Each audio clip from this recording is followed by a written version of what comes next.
Heidi by Johanna Spyri. Chapter 8.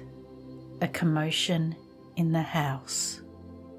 The following morning, shortly after Sebastian had admitted the tutor, the doorbell rang again, so loudly this time that the butler thought the master himself had arrived home unexpectedly. He rushed downstairs and threw open the door, and there stood a little ragged boy with a barrel organ on his shoulder. "What do you want?" asked Sebastian irritably. "I'll teach you to ring the bell like that. Be off with you." "I want to see Clara," the urchin replied. "You cheeky little brat, don't you know enough to say Fräulein Clara? What could you possibly have to see Fräulein Clara about?" stormed Sebastian. "She owes me 4 pence, said the boy. "You must be insane. What makes you think Fräulein Clara lives here anyway?" "Yesterday I showed her the way for 2 pence and back again. That was 4 pence. "You are telling a pack of lies. Fräulein Clara never goes out. She can't walk. Be off with you now before I take my boot to you." But the boy was not to be turned away so easily. He stood firm and repeated determinedly, "But I have seen her in the street and can tell you what she looks like. She has short curly hair and she wears a brown dress. She talks different from us." "Ha," thought Sebastian, "so this is more mischief the little Fräulein has been up to." He chuckled to himself as an idea occurred to him. Then he said very aloud, "Very well, come with me, but wait outside the door until I call you. And when I let you into the room, begin right away to play a tune on your barrel organ for the young lady. That will please her." Sebastian knocked on the study door and went in. "There is a boy outside who says he has a message for Fräulein Clara," he announced. This unexpected interruption to the lesson delighted Clara. "Let him come in at once," she begged, turning to her tutor. "You see, he wants to speak to me particularly." The boy entered and at once started to play his organ according to Sebastian's instructions. Fräulein Rottenmeier was busy in the dining room when the sound came to her ears. Was it in the street? Yet it seemed so much nearer.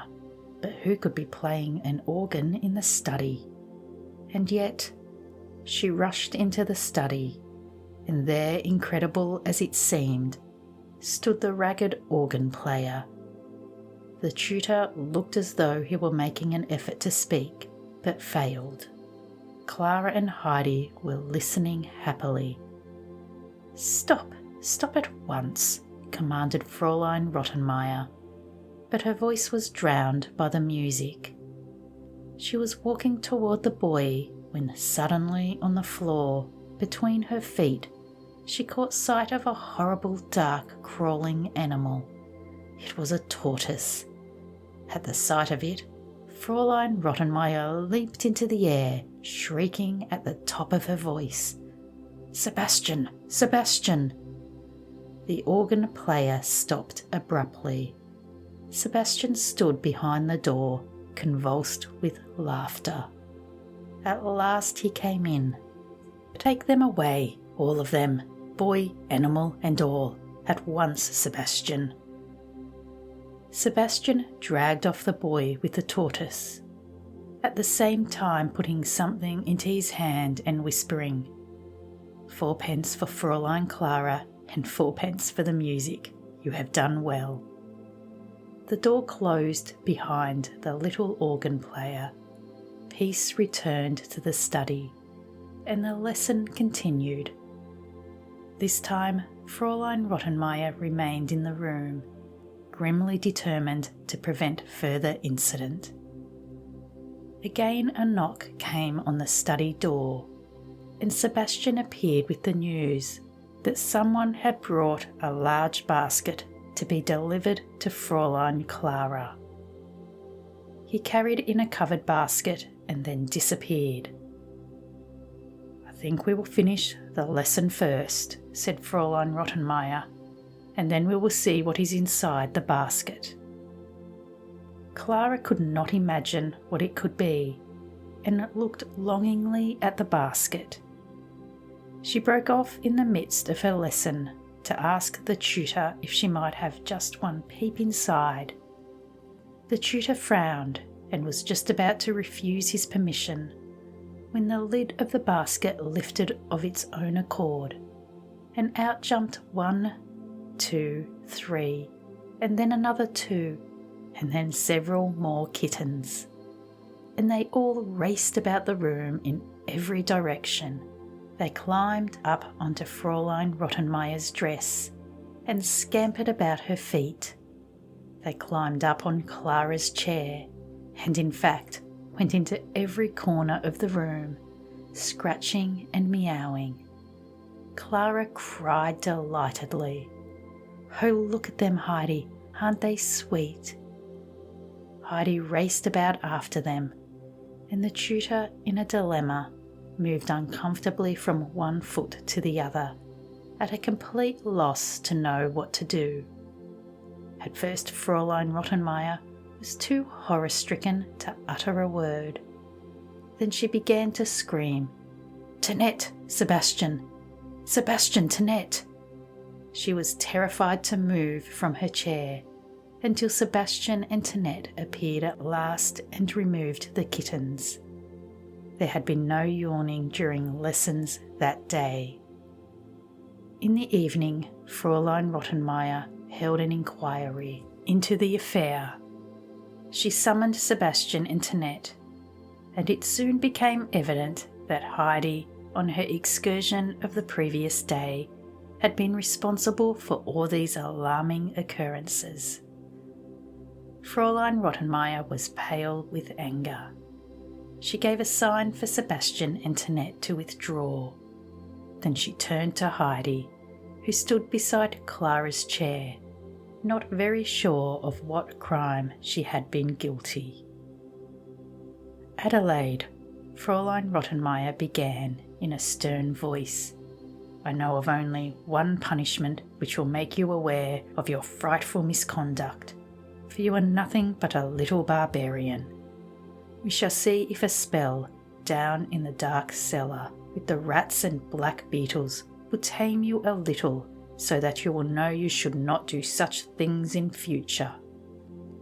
Heidi listened in silence, and was rather surprised at the threatened punishment, for she had never been in such a cellar. The room which the grandfather called the cellar at home was a very pleasant place where the fresh cheese and milk were kept. But Clara started to cry, sobbing, "No, no, Fräulein Rottenmeier, you must wait till Papa comes home. He said in his letter that he would come back soon, and when he does, I will tell him everything, and he shall decide what is to be done with Heidi." Fräulein Rottenmeier was obliged to agree, and she got up and left the room grumbling. "Well, Clara, I too will have something to say to Herr Sesemann." Although a few days passed quietly after this, Fräulein Rottenmeier failed to regain her peace of mind. She was constantly aware of the disappointment that Heidi had been, and of the fact that since her arrival the whole household had been upset. But Clara was very happy indeed. She was never bored now, for during lessons something amusing was always happening. Instead of trying to learn the letters, Heidi would cry out, "Oh, it is shaped like a goat's horn," or "It is like an eagle," until the poor tutor would completely lose patience. Then after lessons were over in the late afternoon, Heidi would sit by Clara, and tell her about the arm and how much she wanted to go back. Indeed, she would talk about her old home until the longing to go back became so great that she would say, "I must go home again. Tomorrow I must really go." But Clara would persuade her to stay, saying, "Just wait until Papa comes home." And Heidi would remember that each day she stayed meant that she could add another roll to her collection. Every night at supper, she found a soft white roll on her plate, and she would quietly slip it into her pocket.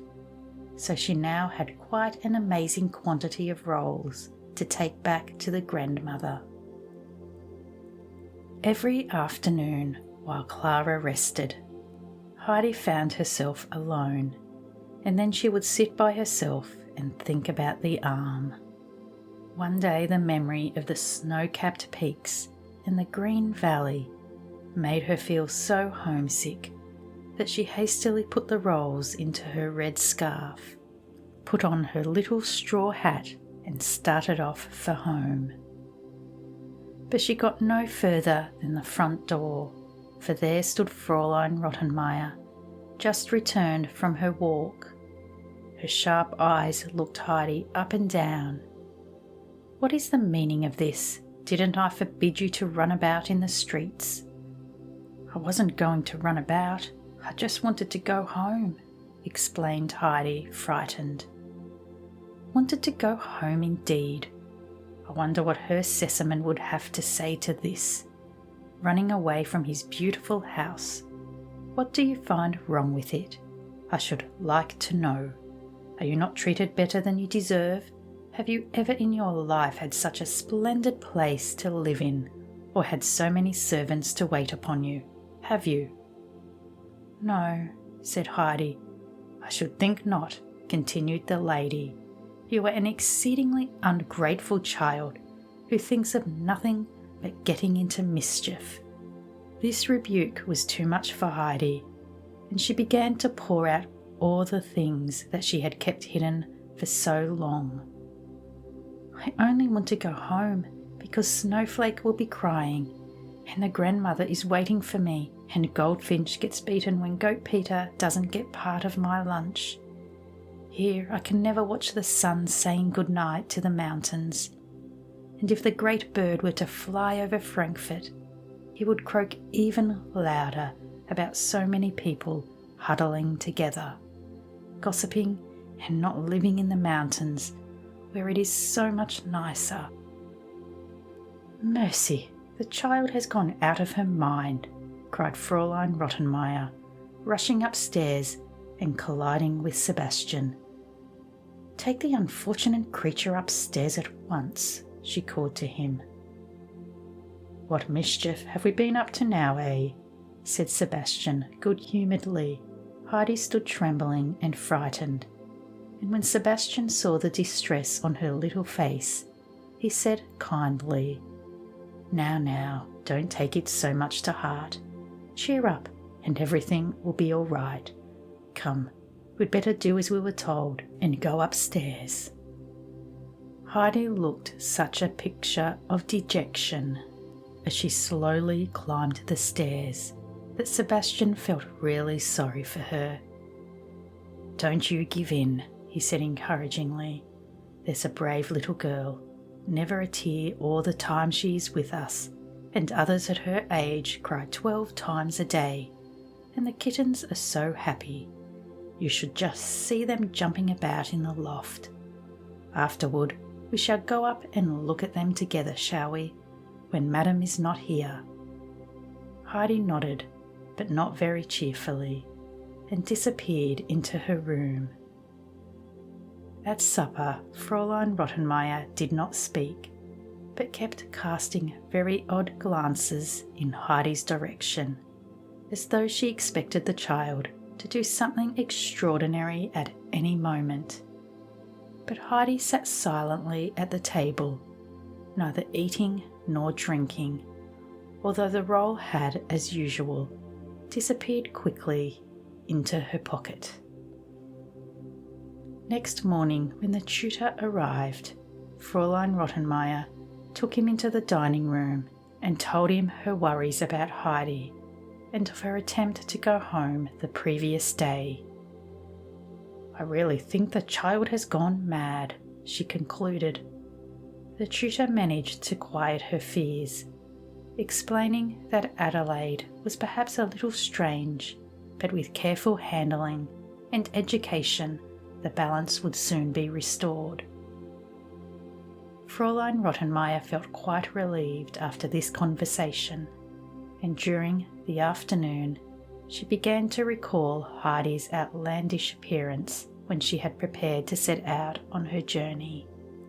She decided that the child had better have one or two things from Clara's wardrobe before her Sesamon arrived. Clara was completely in favour of the plan, and the lady went into Heidi's room to inspect her wardrobe. Very soon she returned, wearing an expression of complete disgust. "Adelaide," she said, "I have never seen anything like it. In a wardrobe of all places, what do I find? Heaps of little rolls. Who ever heard of keeping bread in a wardrobe? Tinette, go and remove all that stale bread from Heidi's wardrobe, and you can take away the old straw hat too." "No, no," screamed Heidi, "not the hat, and the rolls are for grandmother." And she began to run after Tinette until Fräulein Rottenmeier stopped her. "Stay just where you are," she said. "All that rubbish must be thrown out." Then Heidi threw herself into Clara's chair, crying in despair. "Now grandmother won't get her rolls. She has taken them away." And she sobbed as though her heart would break. Clara was very much alarmed at this outburst and pleaded, "Heidi, Heidi, don't cry. Listen to me. I will give you as many rolls as you want when you go home, and they will be soft and fresh.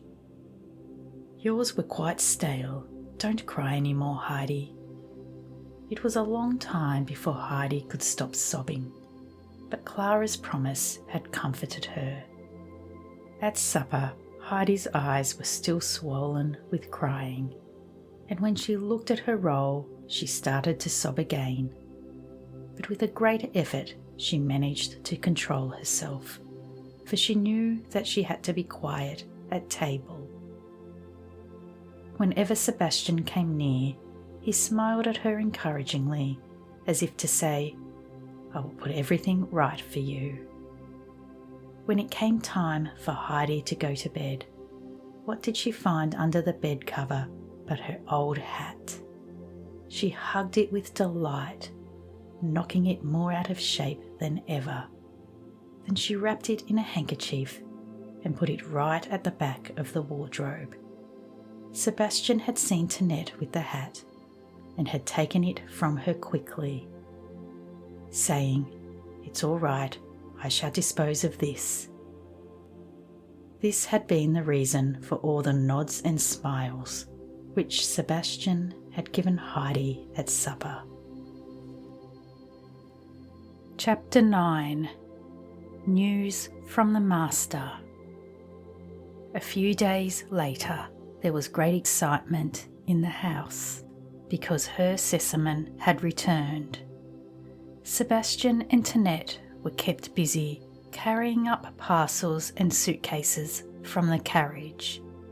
They were packed with all sorts of exciting presents, which Clara's father was in the habit of bringing back from his travels.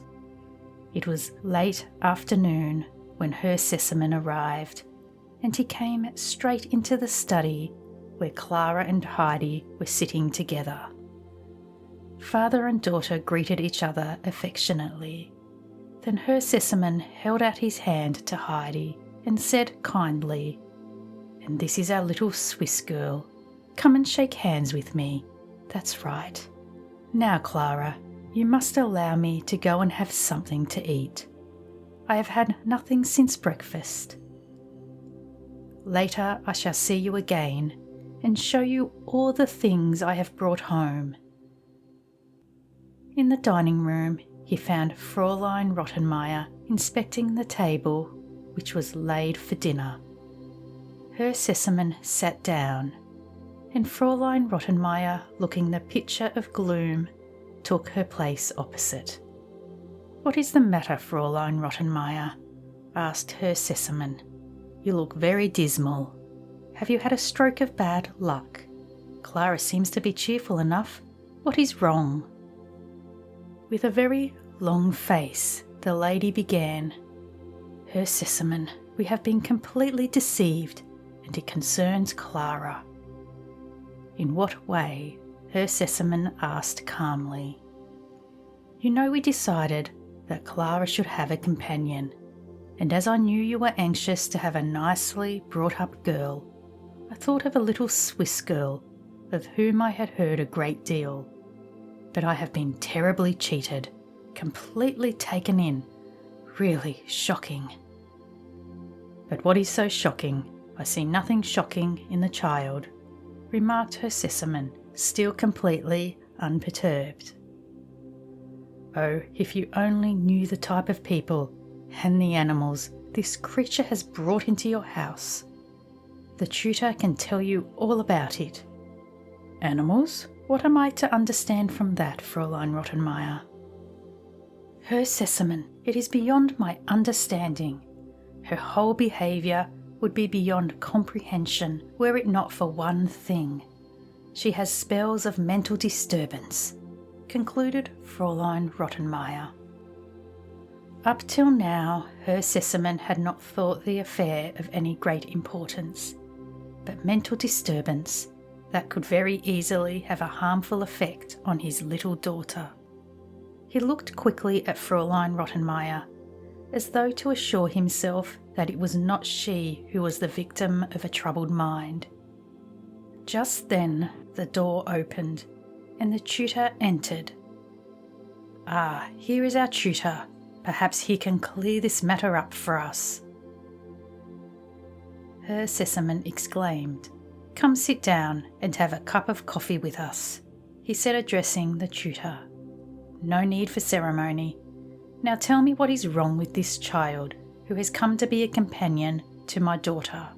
What's this about her bringing animals into the house, and about her mental faculties?" The tutor began in his usual roundabout way.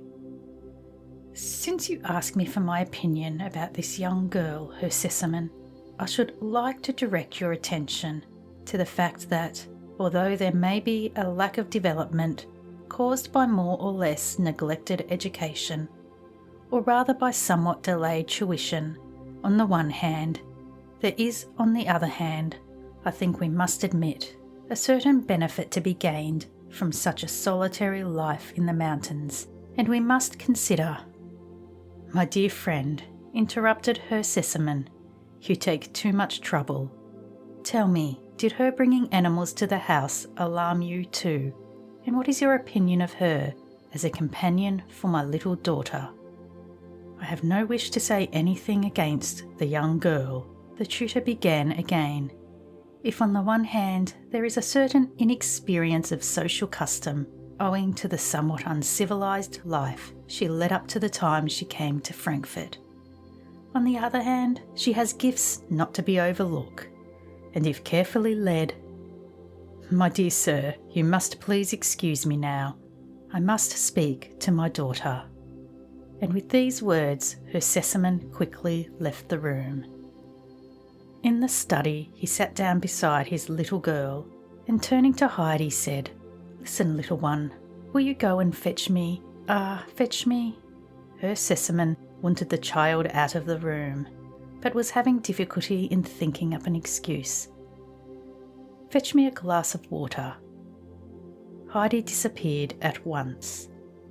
"And now, my dear Clara," said Herr Sesemann, pulling his chair closer and taking his daughter's hand, "tell me, quite frankly, what kind of animals did your little friend bring into the house?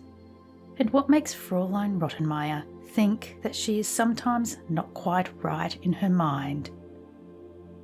Clara had no difficulty in explaining.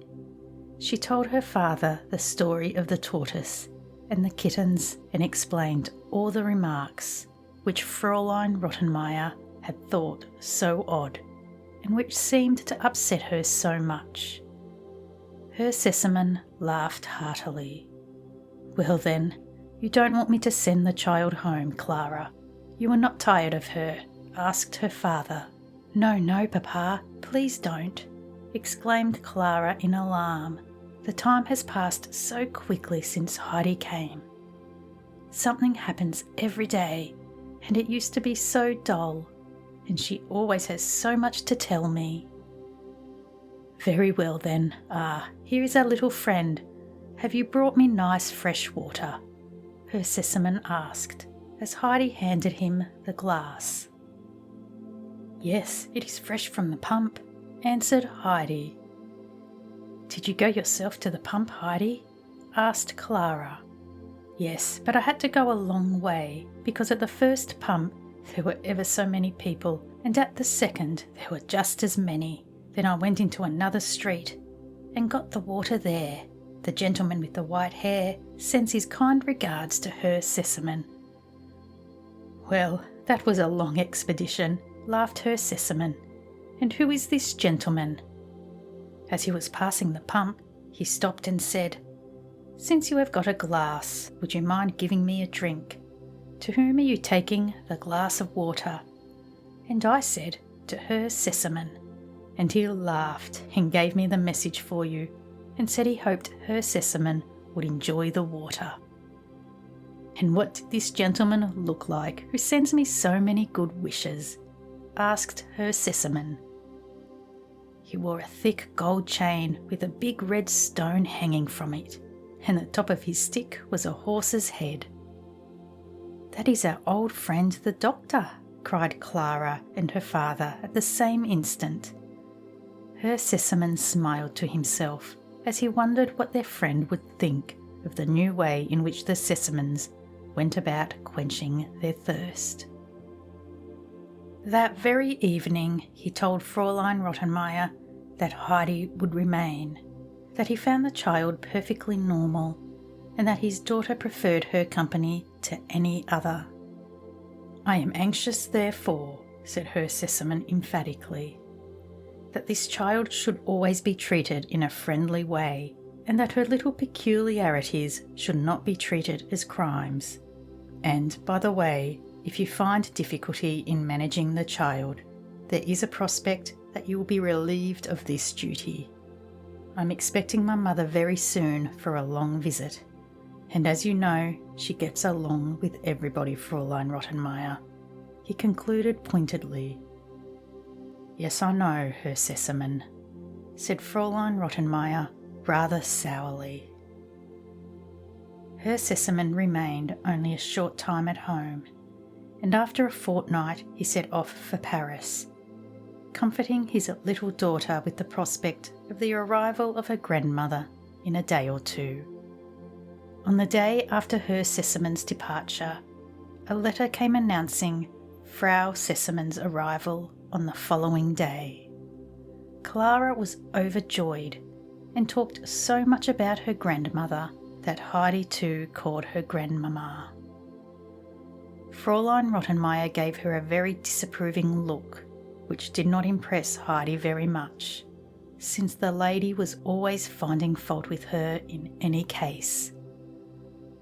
Later, when Heidi was going to her bedroom, Fräulein Rottenmeier took her into her own room and instructed her that she should never address Frau Sesemann as grandmamma, but always as madam. "Do you understand?" she asked. Heidi really did not understand at all why she should call the lady by this title, but Fräulein Rottenmeier's face wore such a severe expression as she spoke that Heidi did not dare ask for an explanation. Chapter 10. Another Grandmother. The following evening, great preparations were afoot in the Sesemann house, and presently there was the sound of a carriage stopping at the front door. Sebastian and Tinette rushed downstairs, and Fräulein Rottenmeier followed, but slowly and with dignity. She knew that she should have to be there to welcome Frau Sesselmann. Heidi, who had been ordered to wait in her room until she was called, sat in a corner and repeated over and over again to herself the little speech which she had been instructed to address to Frau Sesselmann. Before very long, Tinette came to call her. Putting her head round the door, she announced in her usual saucy manner, "You're to go into the study." Heidi made her way to the study, still turning the words over in her mind, and still hardly able to believe that she should address anyone in the peculiar way Fräulein Rottenmeier had told her. As she opened the door, the grandmother said in a kind voice, "Ah, here is the child. Come here and let me look at you." Heidi approached and said very distinctly in her clear voice, "Good evening, madam." "Well," said the grandmother, laughing, "is that how you address people on the arm?" "No, at home nobody has a name like that," said Heidi gravely. "Neither do they here," said the grandmother, still smiling, and patted Heidi's cheek. "When I am with children, I am always grandmamma. Can you remember that?" "Yes, very well," Heidi assured her, "because that's what I used to say." "I understand," said the grandmother, shaking her head a little. She looked more closely at Heidi, and Heidi's steady, serious eyes looked back at her eagerly, for there was a warmth about the old woman which attracted the child. Heidi gazed entranced at the beautiful white hair, which was adorned with a lacy frill, ending in two broad ribbons which floated gently about the grandmother's head, as though blown by a soft breeze. "And what is your name, child?" "It is really Heidi, but if you call me Adelaide, I shall try to remember." Heidi stopped guiltily, remembering that sometimes she failed to answer when Fräulein Rottenmeier called her by this name. Just at that, Fräulein Rottenmeier entered. "Frau Sesselmann will agree that I had to choose a name which one could pronounce, and of course on account of the servants." "Very correct, I have no doubt, Rottenmeier," replied Frau Sesselmann, "but if the child is called Heidi and is accustomed to that name, I shall call her by it, so that's settled."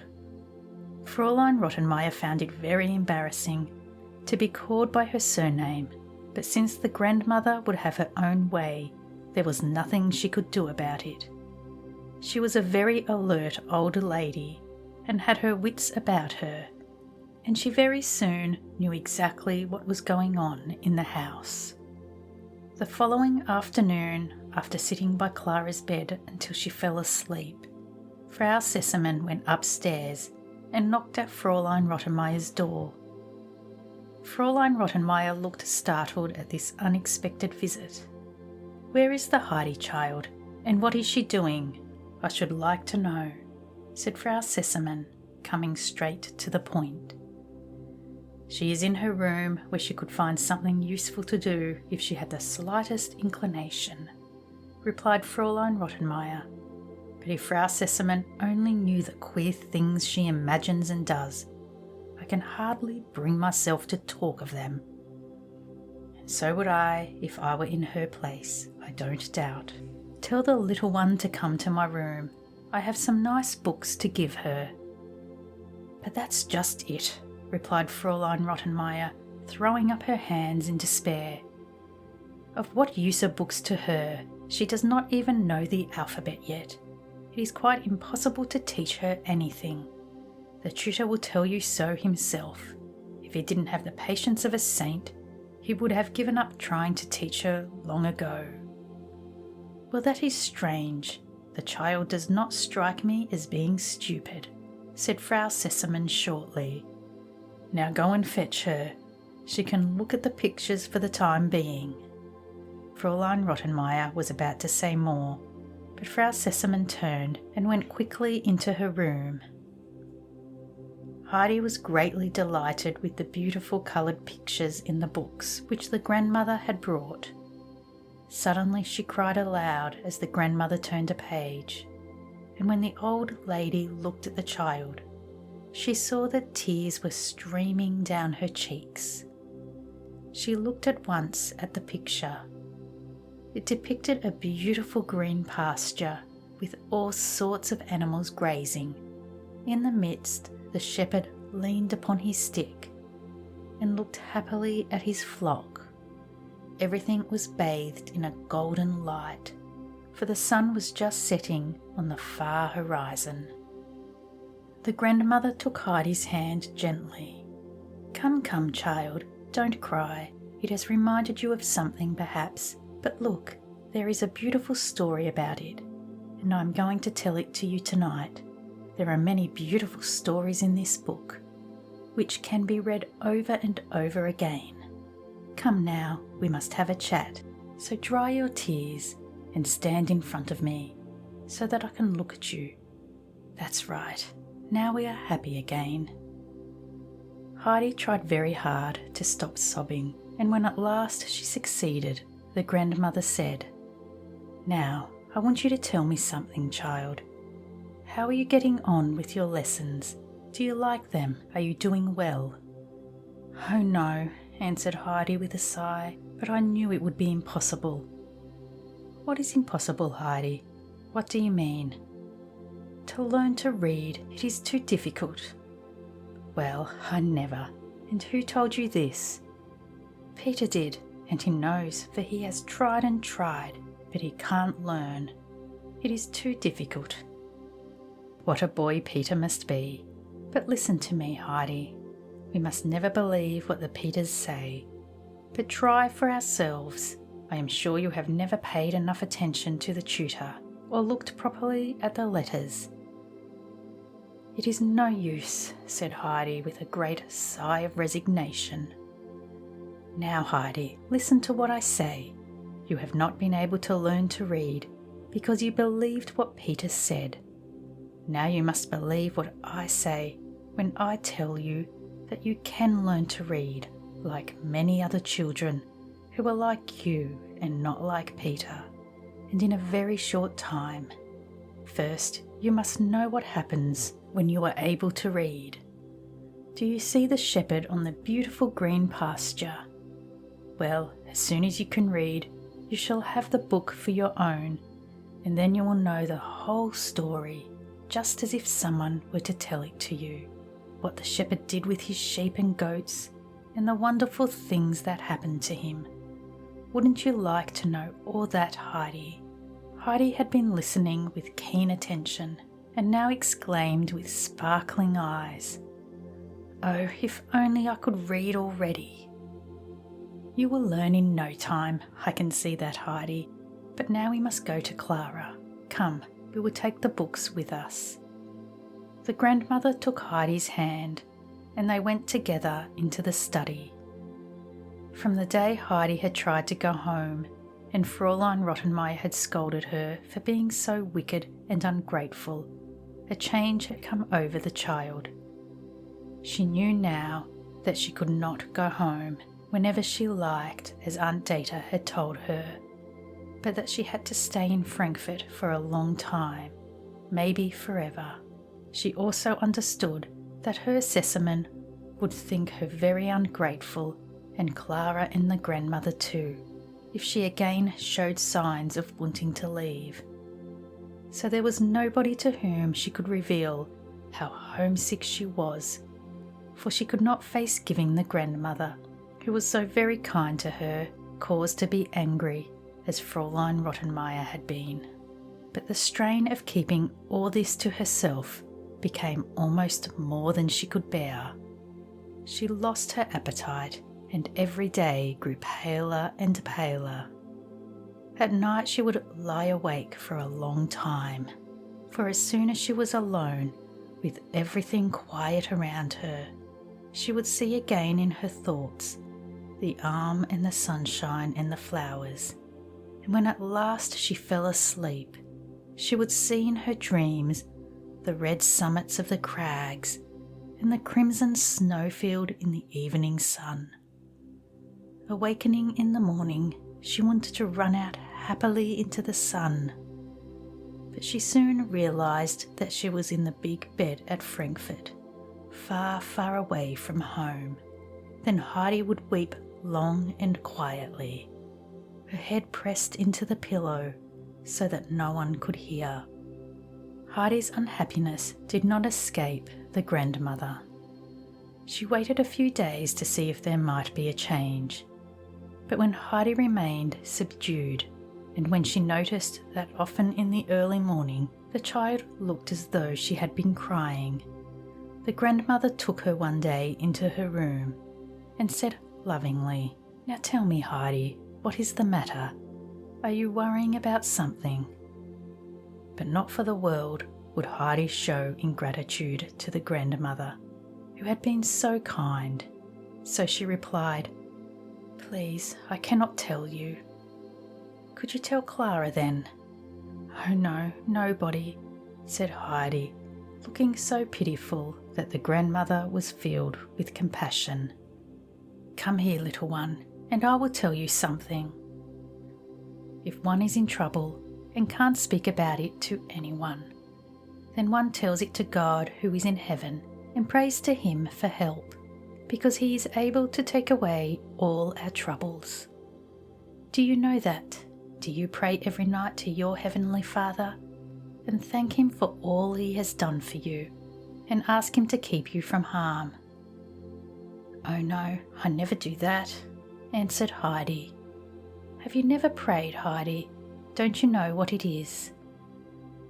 "Sometimes I used to pray with the first grandmother, but it is a long time ago and I have forgotten it. You see, Heidi, because you have nobody to help you, you are unhappy. Think how wonderful it is, when our hearts are heavy with sadness, to be able to go any moment to God and tell him everything and ask him for help when no one else can give it. He is always able to help and can give us what makes us happy again." A gleam of joy came into Heidi's eyes. "May I tell him everything?" "Everything, Heidi, everything." Heidi drew away the hand which the grandmother held affectionately and asked hastily, "May I go?" "Certainly, certainly," answered the grandmother, and Heidi ran off to her room. She sat down on her little stool, folded her hands, and told God about everything that made her so unhappy, and begged him with all her heart to let her go home to the grandfather. A little more than a week after this, the tutor asked to see Frau Sessemann, as he had something very remarkable to tell her. When he was shown into her room, Frau Sessemann held out her hand, saying, "I am pleased to see you. Sit down, won't you? Now tell me why you wish to see me. I hope it is not a complaint." "On the contrary, madam," the tutor began, "something has occurred, something which I did not expect. In the light of all my previous experience, it was an impossibility, and yet it really has happened. It is like a miracle, contrary to all I had expected. Am I to understand that the child Heidi has learned to read after all?" Frau Sessemann guessed. Speechless with surprise, the tutor looked at her. "It is indeed nothing short of a miracle. In spite of my painstaking explanations, she never seemed to be able to learn the alphabet, and now she has learned it with such rapidity, overnight so to say, and so correctly, it is most unusual with a beginner." "Life is full of miracles," Frau Sessemann smiled. "Of course there might be such a happy coincidence as a fresh zeal for learning and a new method of teaching. Now we must be glad that the child has made such a good beginning and hope for her future progress." After she had seen the tutor to the door, she went straight to the study to make sure of the good news. Sure enough, Heidi was seated beside Clara and was reading a story to her with great eagerness, evidently surprised herself to find the black letters turning into real people and exciting adventures.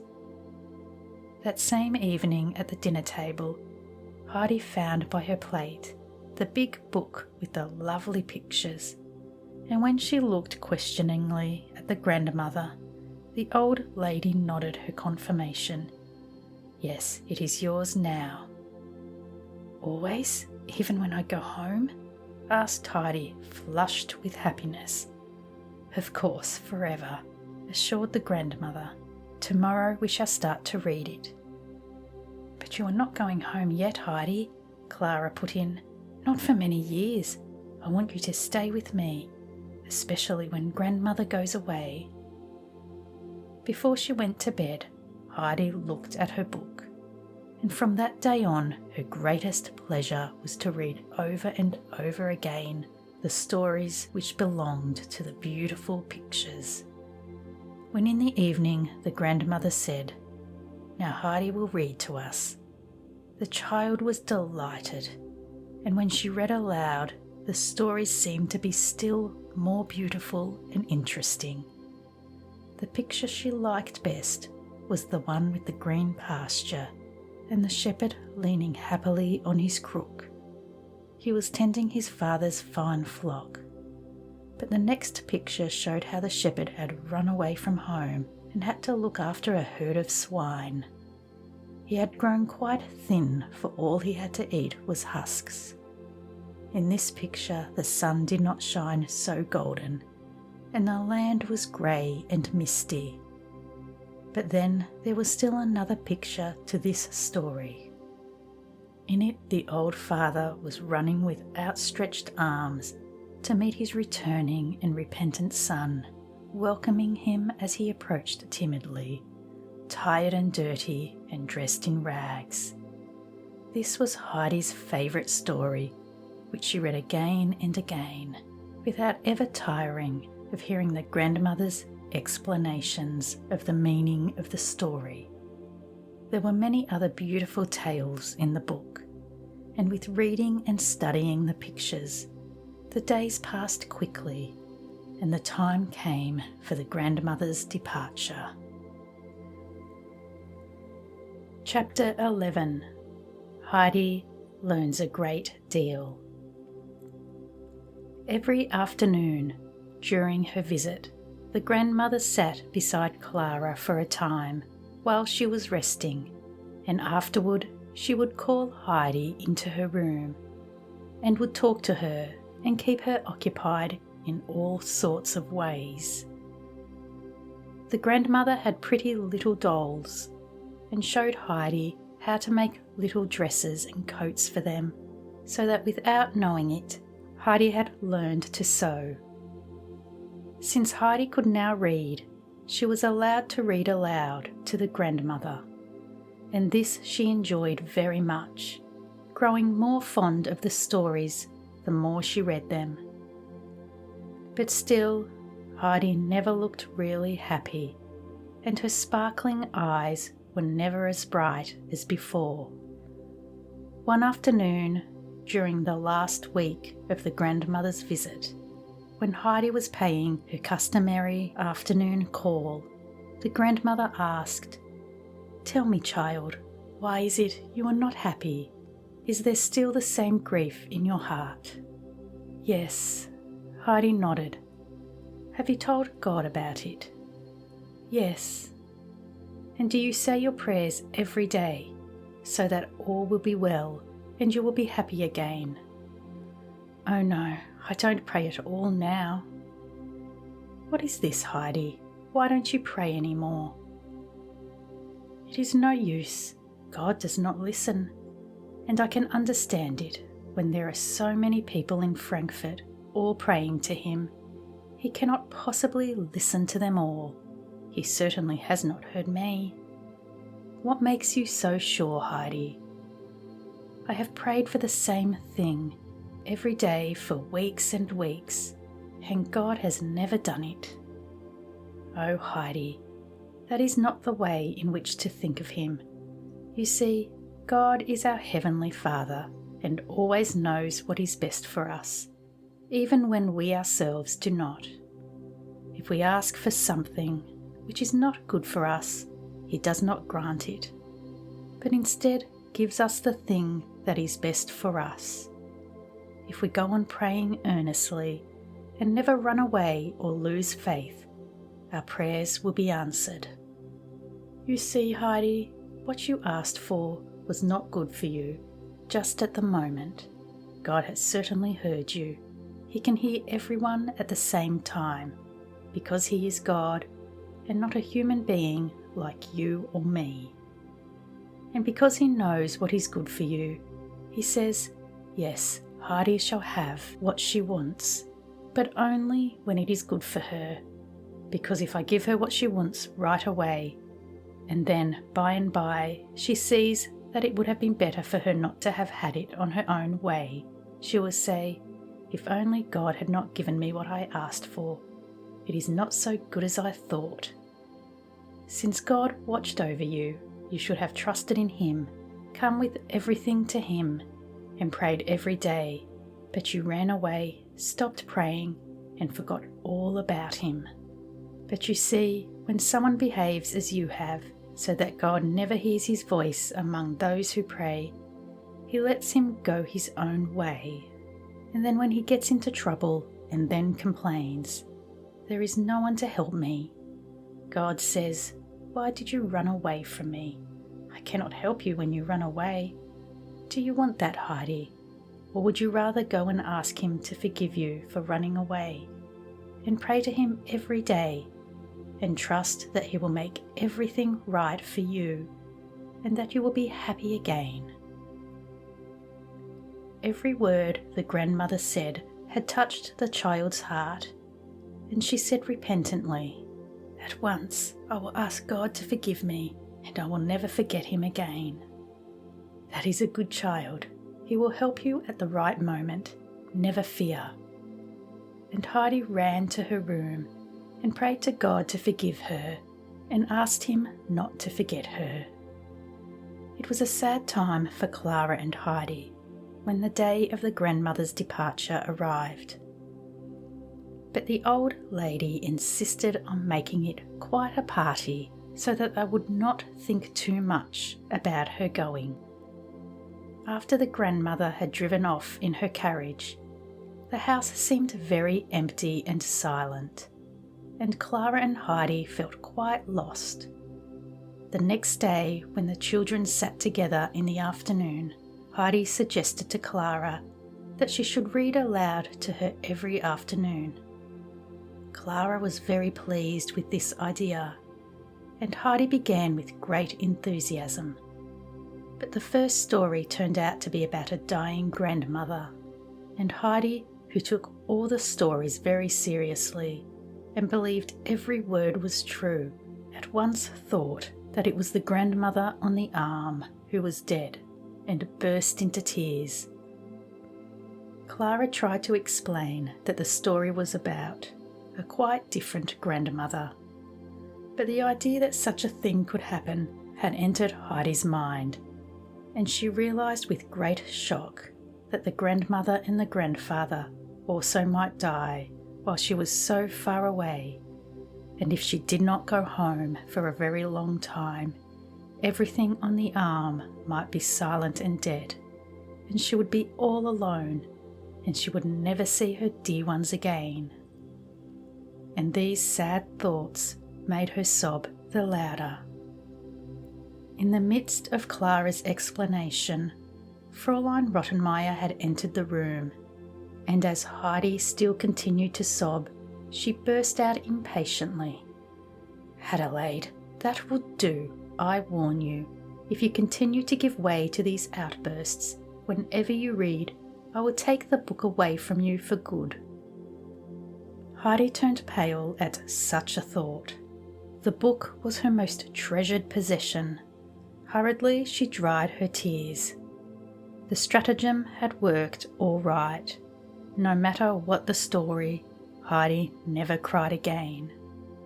but sometimes it was so difficult to keep back the tears that Clara would say, "Heidi, what horrible faces you are making."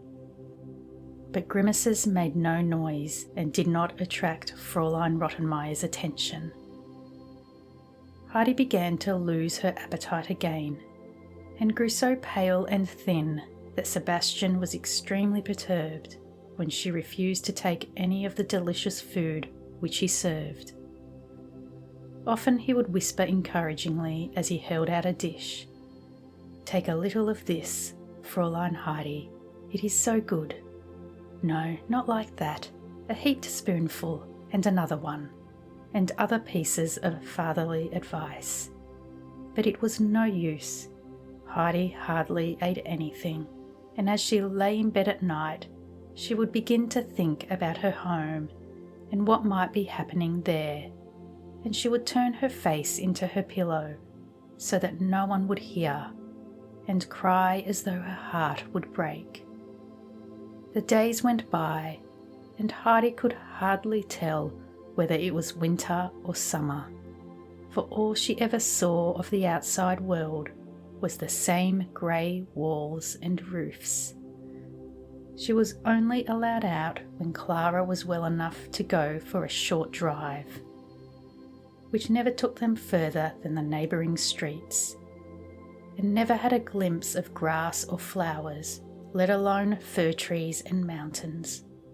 Heidi's longing for the beautiful remembered things grew every day, so that she could not speak or think of them without her eyes filling with tears. Autumn and winter passed, and the spring sun shone on the white walls of the house opposite, and Heidi knew it would soon be the time when Peter climbed up to the arm with the goats. The flowers would glitter in the sunshine, and in the evening the mountains turned to crimson in the setting sun. Heidi would sit in her lonely little room and press her palms into her eyes so that she would not be able to see the sunshine striking the wall, and so she sat silently, struggling against her homesickness until she heard Clara's voice calling her. Chapter 12. The House is Haunted. For some time, very strange things had been happening in the house. Every morning, when the servants came down, they found the front door wide open. During the first few days when this had happened, all the rooms in the house were carefully searched for signs of burglary, but nothing was missing. At night, every care was taken. The door was carefully locked and bolted, and to make it even more secure, the wooden bar was put across. But all these precautions were of no avail. In the morning, the servants would again find the door wide open. At last, John and Sebastian plucked up courage and promised to sit up all night in the room off the hall and watch to see what took place. Fräulein Rottenmeier, thinking they should be armed against any intruders, got out 2 of her Sesamens pistols and brought up a bottle of wine from the cellar with which the watchers might fortify their courage. On the appointed night, the 2 installed themselves in the downstairs room and at once felt in need of a little stimulant. At first the wine made them very talkative and by very sleepy, so they both leaned back in the armchairs and fell fast asleep. Sebastian awoke as the old church clock struck midnight. He called to his companion, but John remained fast asleep. Sebastian did not go to sleep again, but sat uneasily in the quietness of the night, only now and then giving John a quiet poke to see if he were awake. The clock struck the hour, and John awoke with a start. He jumped to his feet, and with a great show of courage said, "Now, Sebastian, We had better go outside and see what is going on. You aren't feeling scared, are you? Come on, I'll go first." John opened the door and stepped into the hall. A sudden draught put out the light which he carried, and he turned quickly, pushing against Sebastian, and stumbled back into the room, slamming the door and turning the key in the lock with feverish haste. Then he relit the candle. Sebastian did not know what to make of this odd behaviour, and turned a puzzled look on John. In the light of the candle, he saw that John was as white as a sheet and trembled all over. "What is it?" Sebastian asked hurriedly. "What did you see?" "The door wide open," gasped John, "and on the stairs a white figure. Then poof, and it was gone." Sebastian shuddered with horror and felt as though his knees were going to give way. For the rest of the night, the two sat close together and did not move again until morning light came streaming through the window and the sound of passer-by came from the street. Then they went out and closed the front door and made their way upstairs to tell their story to Fräulein Rottenmeier.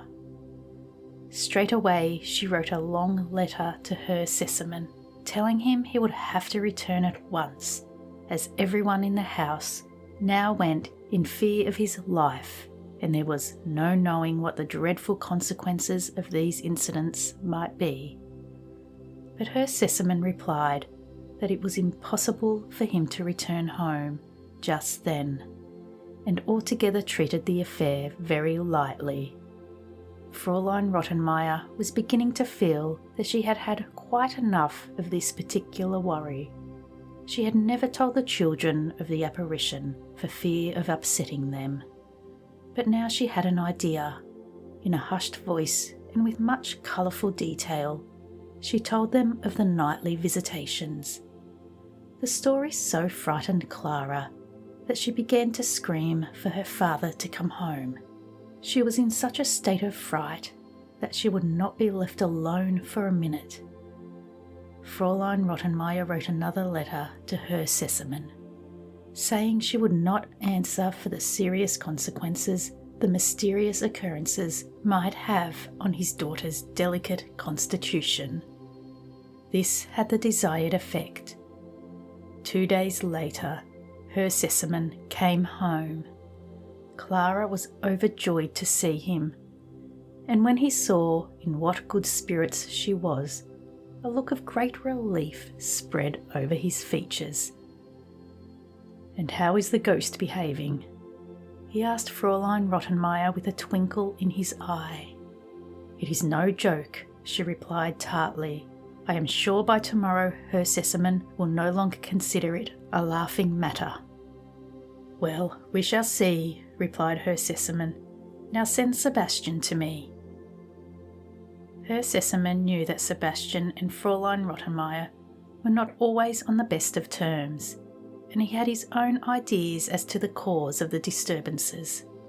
"Now, Sebastian," he said, "tell me frankly, have you been playing ghosts to tease Fräulein Rottenmeier?" "On my honour, no, sir," replied Sebastian, with unmistakable sincerity. "Please don't think that. I have been feeling very uncomfortable myself about this thing." "Well, if that is so, I will have to show you and the brave John how ghosts look in the daylight.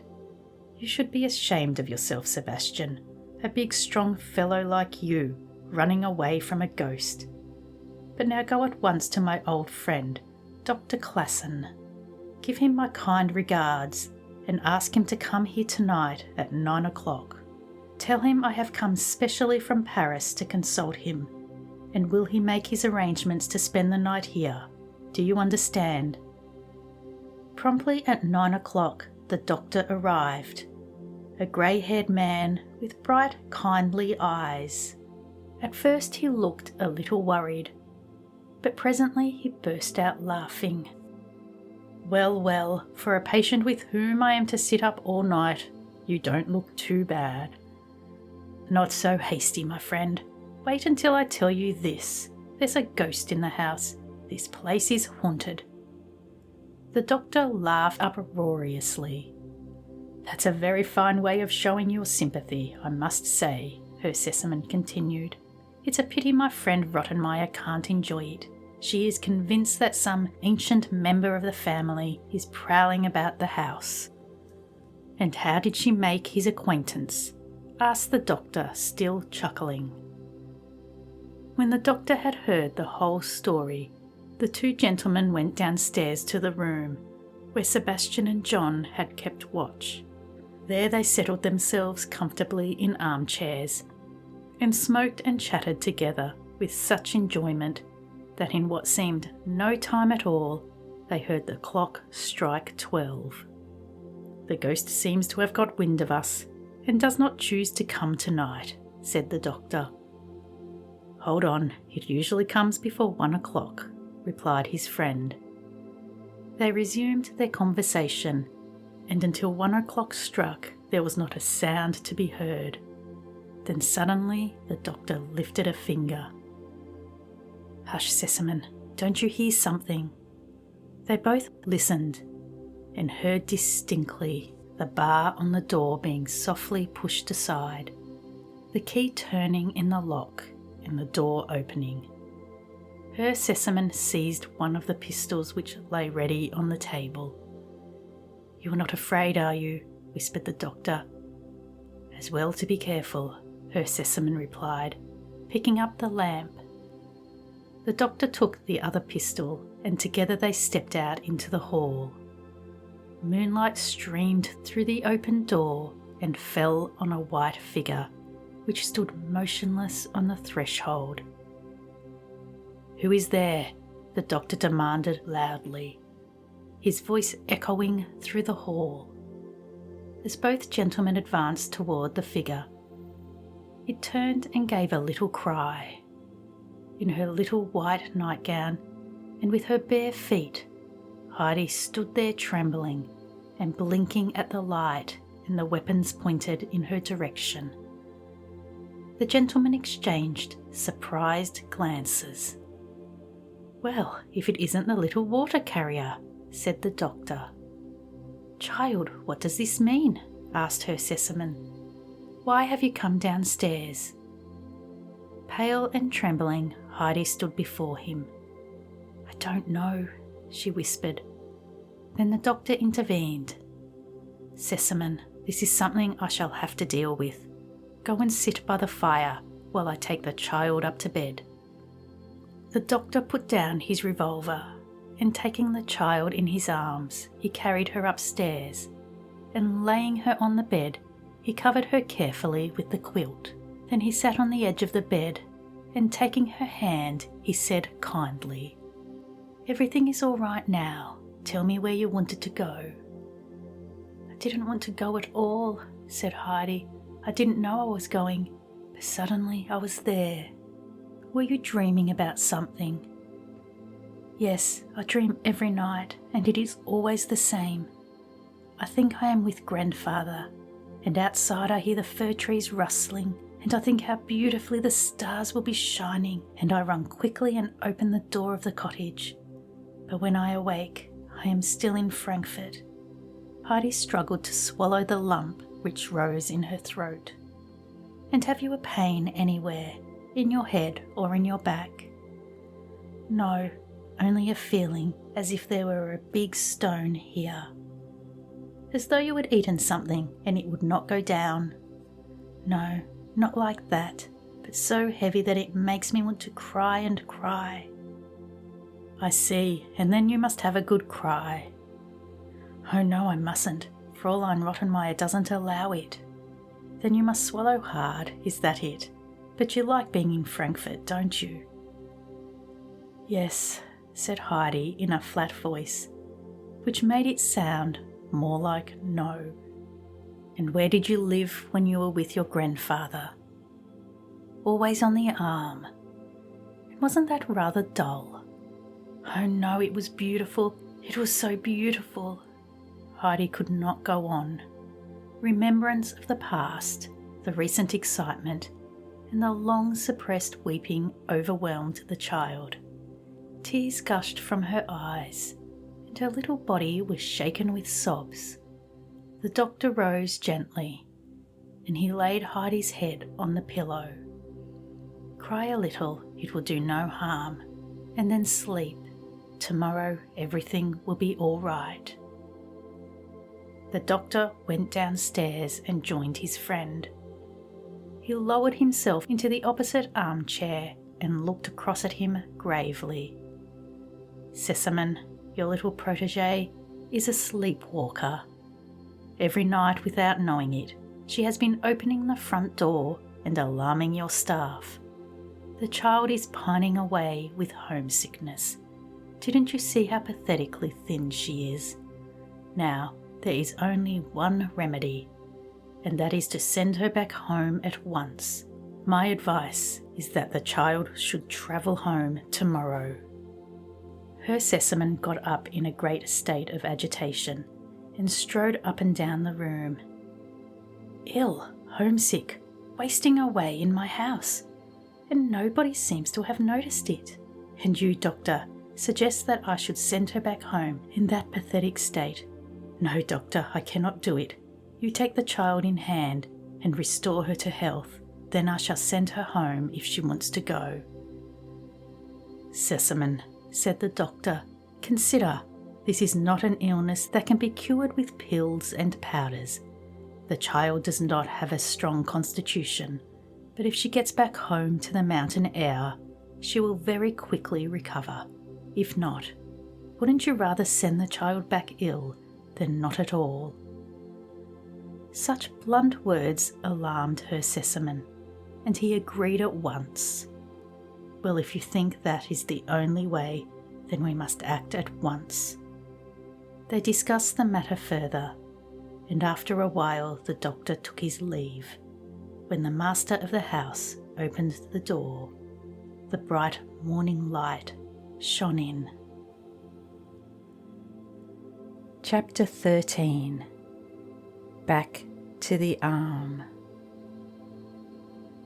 In great agitation, her Sesamon went upstairs to Fräulein Rottenmeier's room. His loud rap on the door awakened the lady, and she was startled to hear him say, "Come down to the dining room quickly, please. We must make preparations for a journey." Fräulein Rottenmeier had never before been obliged to get up so early. It was only 4:30 in the morning. What could possibly have happened? She was so flustered that she could hardly manage to dress. Her Sesamon proceeded to rouse the whole staff, and his urgent cries convinced them that the ghost had attacked the master and he needed their help. But to their surprise, they found him walking up and down in the dining room and not looking at all terrified. John was ordered to get the horses and carriage ready. Tinette had to wake Heidi and help her to dress. At last Fräulein Rottenmeier was ready and came downstairs. Her Sesamon instructed her to pack a trunk with the Swiss child's belongings and to add 1 or 2 things of Clara's, so that the child would have some decent clothes to go home with. All this had to be done at once. Her Sesamon insisted. Poor Fräulein Rottenmeier stared in bewilderment at her Sesamon. She had expected to hear a hair-raising account of an encounter with a ghost, and instead she was being given these practical instructions. Unable to believe her ears, she waited silently for her Sesamon to say something further, but he had no time for lengthy explanations and bustled off to Clara's room, leaving her standing there. He found Clara lying awake, wondering what could be the cause of such an upheaval in the house. Sitting beside her bed her father told her all that had happened, about the doctor's verdict and how they had decided to send Heidi home again at once. Clara was distressed and made all sorts of suggestions for keeping Heidi with her, but her father remained firm, promising that if she were a good girl and did not make a fuss, he would take her to Switzerland the following year. Herr Sesemann told Sebastian that he would have to accompany the child on her journey. The first day as far as Basel, and the next day to her destination. He would be furnished with an explanatory letter to the grandfather, after presenting which he could return at once. But the main thing is this, Sebastian, concluded Herr Sesemann, and I want you to see it is carried out. On this card, I have written the name of the hotel in Basel. Show it to the manager and you will be given accommodation for the child and yourself.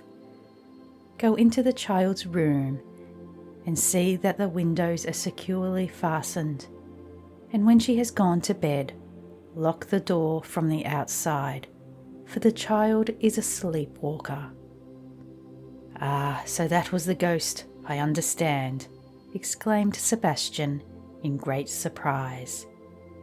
Yes, you foolish fellow, said Herr Sesemann, and went off to his room to write a letter to the arm uncle. All this time, Heidi was completely ignorant of what was afoot. Tinette had helped her to dress without uttering a word, for she considered her a common child and not fit to be spoken to. The letter written, Herr Sesemann returned to the dining room, where breakfast was ready, and demanded, "Where is the child?" Heidi was fetched, and as she said good morning, Herr Sesemann looked into her sad little face.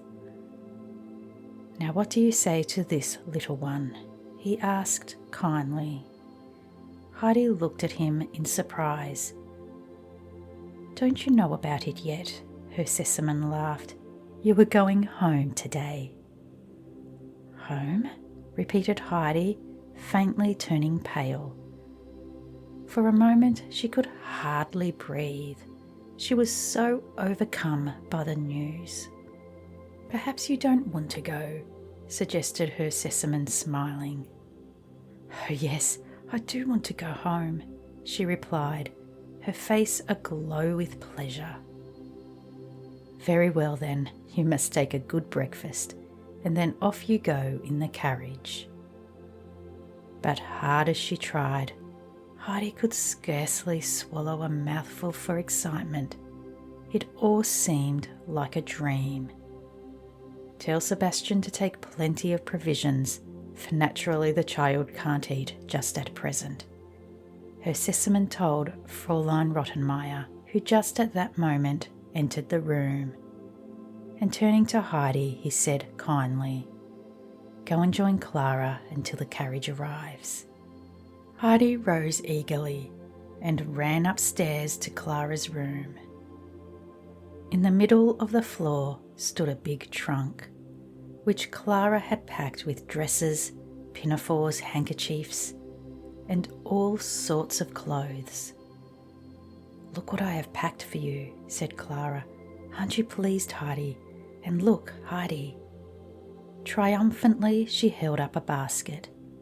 Heidi peeped in and jumped for joy, for inside were 12 beautiful white rolls for the grandmother.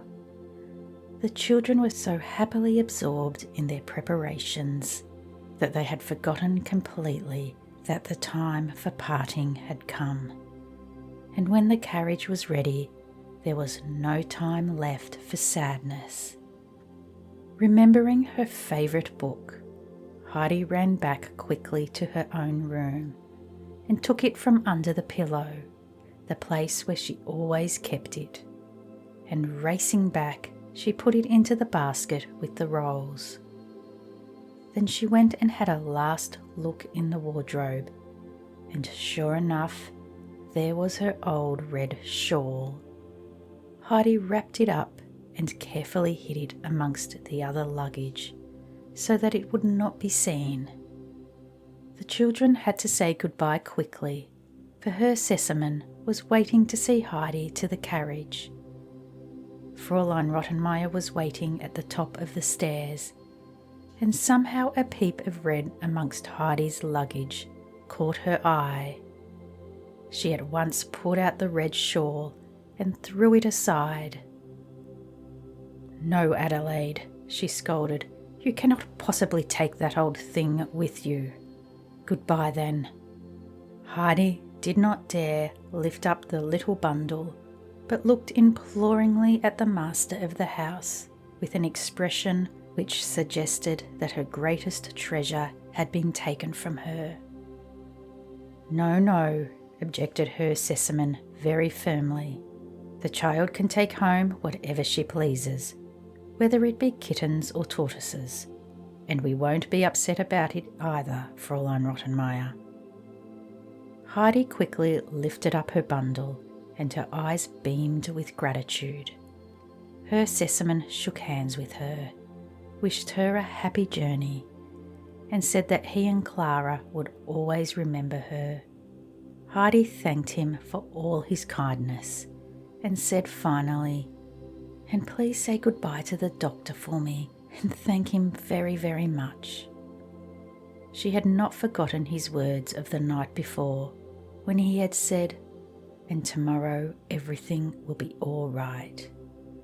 And now these words had really come true, and Heidi was convinced that it was all of his doing. She was lifted into the carriage, and trunk, basket and provisions followed. Once more Herr Sesemann wished her a good journey, and the carriage rolled away. Very soon Heidi was sitting beside Sebastian in the train, her basket on her lap. For many hours she sat silent.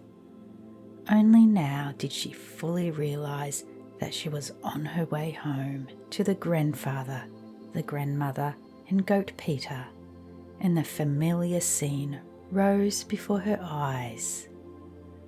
Suddenly she turned anxiously to Sebastian. "Sebastian, are you sure the grandmother on the arm is not dead?" "No, no," he replied comfortingly. Once more Heidi became preoccupied with her own thoughts, occasionally peeping into the basket.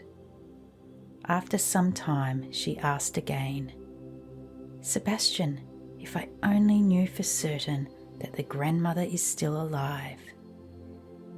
"Yes, yes," said Sebastian, half asleep. "She will be alive. Why should she be dead?" After a while, Heidi fell asleep too, and slept so soundly that she did not wake up until Sebastian shook her by the arm and said, wake up, we are in Bâle." The next morning they had to start again on a long train journey, and as they reached their destination, Heidi was too excited to talk. When she least expected it, a voice shouted, "Mainfeld!" Up she jumped from her seat, and Sebastian followed. As they stood on the platform beside Heidi's luggage, Sebastian looked regretfully after the disappearing train, for he much preferred that comfortable mode of transport to the dangerous climb up into the mountains in this, as he considered it, barbarous country. Cautiously he looked round to see of whom he might inquire the safest road to Dorfli. He spotted a broad-shouldered man loading a cart with big heavy sacks, which had just arrived by train. Sebastian addressed his inquiry to him. "All the roads here are safe," answered the man.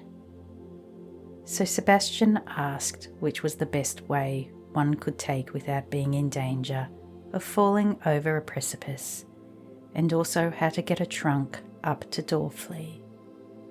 The man regarded the trunk, and then declared that if it was not too heavy, he would take it on his cart, as he was on his way there.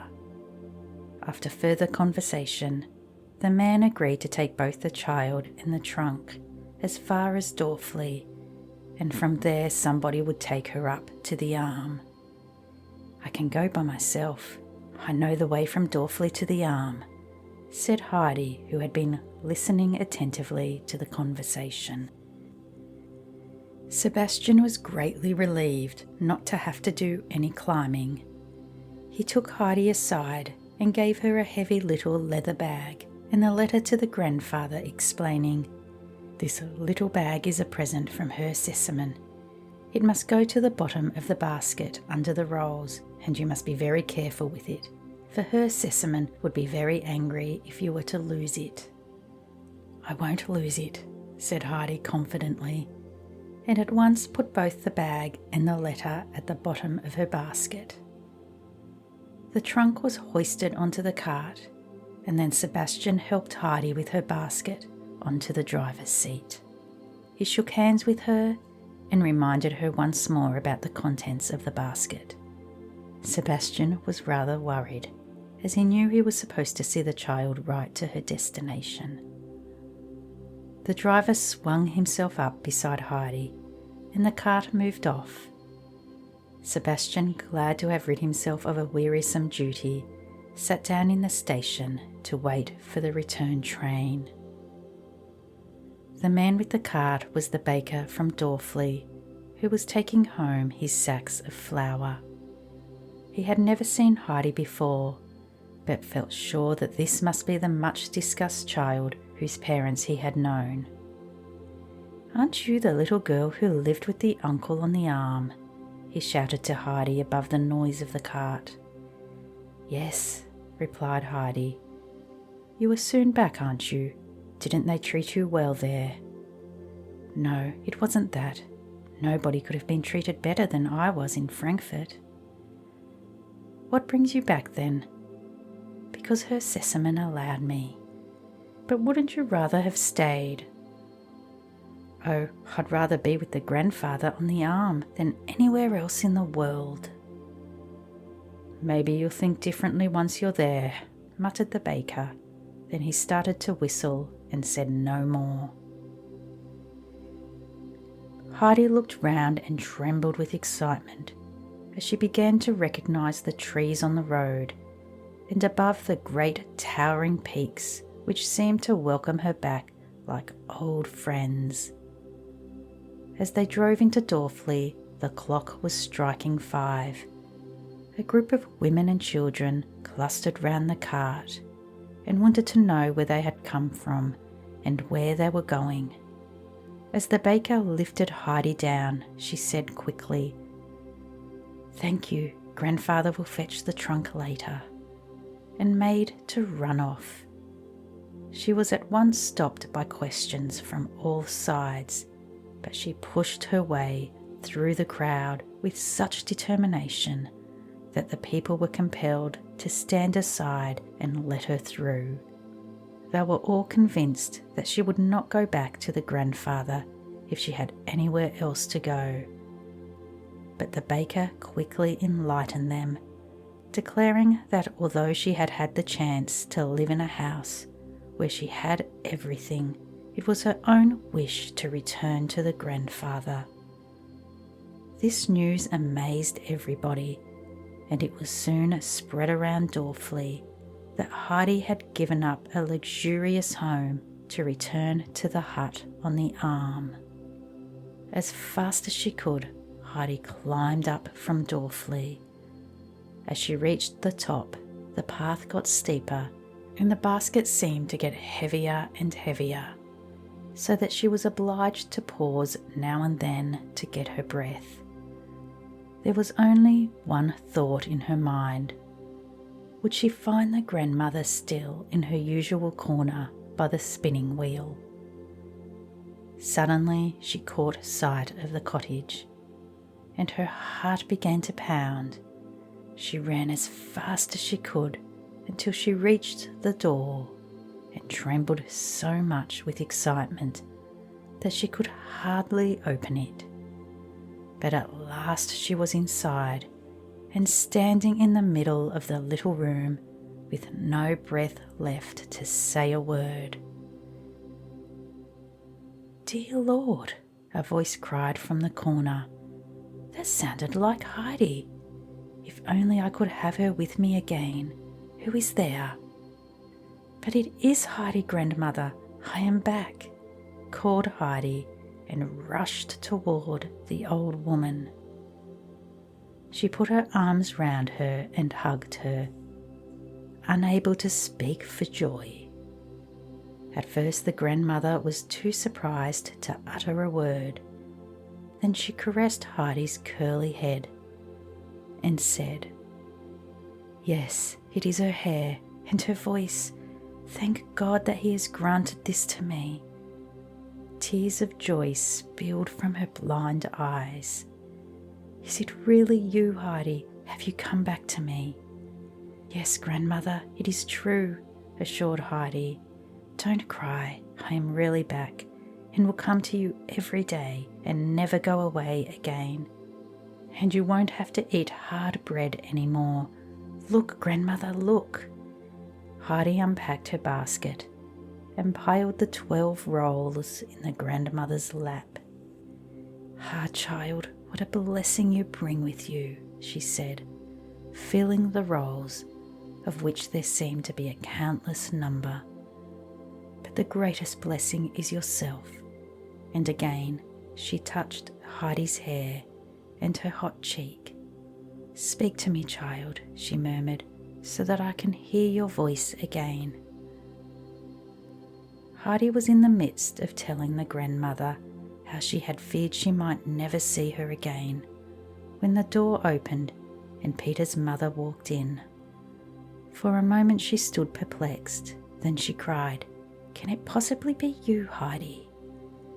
Brigitte's quick glance soon took in Heidi's appearance, and with little gasps of admiration she exclaimed to the grandmother, "Mother, if you could only see what a pretty frock she is wearing, and how grand she looks. I hardly recognise her. And this hat with the feather, is it yours too, Heidi? Put it on and let me see how you look in it." "No, I don't care about it," replied Heidi. "If you like it, please have it. I still have my old one." Heidi opened the little red bundle and took out her own hat, which looked more crushed than ever, but that did not trouble Heidi. She still remembered all the grandfather had had to say about hats with feathers on Data's last visit. And taking off her pretty frock, she wrapped the red shawl round her shoulders. "But now," she said, taking the grandmother's hand, "I must go home to the grandfather. Tomorrow I shall come back. Good night, grandmother." "Yes, come again, Heidi, come again tomorrow," begged the grandmother and pressed the child's hands. "But why have you taken off your pretty dress?" Brigitte wanted to know. "Because I would rather go to grandfather like this, in case he shouldn't recognise me. You hardly knew me at first." Heidi said good night and went off up to the arm. The big snowfield at the Sessaplana sparkled in the evening sun. A red shimmer fell on the grass at Heidi's feet, and she turned around. She had not remembered, even in her dreams, how beautiful this picture was. The 2 peaks of the Falkness rose like twin flames. The snowfield was aglow, and above it floated rose-tinted clouds. Far below stretched the valley, and above and around, everything glittered and sparkled. Tears crept down Heidi's cheeks at the sight of all this splendour. Earnestly she pressed her hands together and thanked God for bringing her home again. She stood still, her heart full of thankfulness, until the light began to fade, and then all at once She ran up the mountain as fast as she could. Presently the tops of the fir trees and then the hut came into view, and there was the grandfather sitting on his bench and smoking his pipe. Heidi ran faster, and before the arm uncle was aware of anything, Heidi had thrown her basket to the ground and put her 2 arms round his neck, unable to say more than, "Grandfather, grandfather." The old man could say nothing. For the first time for many years, his eyes were wet with tears, and he brushed them roughly away with the back of his hand. Then he lifted Heidi onto his knee and looked at her. "So you have come home again, Heidi," he began. "You don't look very much of a lady. Did they send you away?" "Oh no, grandfather, you mustn't think that. They were all very good to me, Clara and grandmama and her Sesamon. It was just that I couldn't bear being away from you any longer. Sometimes I felt I would choke, but I never said anything because it would have been ungrateful. Then suddenly one morning, her Sesamon called for me very early. I think maybe it was the doctor who told him, but perhaps it is all in the letter." And Heidi jumped down and fetched the letter and the little bag from her basket and handed them both to the grandfather. "I think that belongs to you," he declared, laying the little leather bag beside him on the bench. Then he read the letter and without a word put it into his pocket. "Do you think you could still drink milk with me?" he asked Heidi, and took her hand to go into the hut. "But take your money, you can buy a proper bed with it, and enough clothes to last several years." "I don't need it, grandfather," assured Heidi. "I have got a bed already, and Clara packs such a lot of clothes in my trunk that I shall never have to buy any." "Take the money and put it into the cupboard then. Some day you may want it." Heidi obeyed and followed the grandfather into the hut. Joyfully she ran about and looked into every corner. Then she went up the ladder, but she stopped short when she put her head into the loft. "Oh, grandfather, where is my bed?" she cried reproachfully. "It will soon be there again," came from below. "How was I to know you were coming back? Come down and drink your milk." Heidi came down and took her old seat in the high chair. Eagerly she drank her milk, as though nothing had ever tasted so delicious. Then she took a deep breath and declared, "There is nothing in the whole world so good as our milk, grandfather." Suddenly a shrill whistle sounded. Quick as lightning, Heidi rushed outside, and there were the goats, skipping and jumping down the steep heights, with Peter in their midst. Speechlessly, he stared at Heidi. "Good evening, Peter," she said. "Do you still know me?" The little goats had evidently recognised her voice, for they rubbed their heads against her eagerly. Heidi was wild with joy to see her old companions once more, and called each one by name. Slowly Peter came toward her. "So you are back again," he managed to say at last. Then, just as in the old days, he asked, "Will you come up to the pasture tomorrow?" "No, not tomorrow, but the next day. Tomorrow I must go and see the grandmother." "I'm glad you are back," Peter said, beaming with happiness, and he began to urge the goats down the mountain. When Heidi got back into the cottage, her bed was already made up for her. With a sigh of contentment, she lay down and slept, as she had not done for a whole year. During the night, the grandfather got up again and again, and listened anxiously to hear if Heidi slept quietly. But Heidi never stirred. Now there was nothing to make her wander about in the night time, for her longing was satisfied. She had seen the mountains again and had heard the wind in the fir trees. She was home on the arm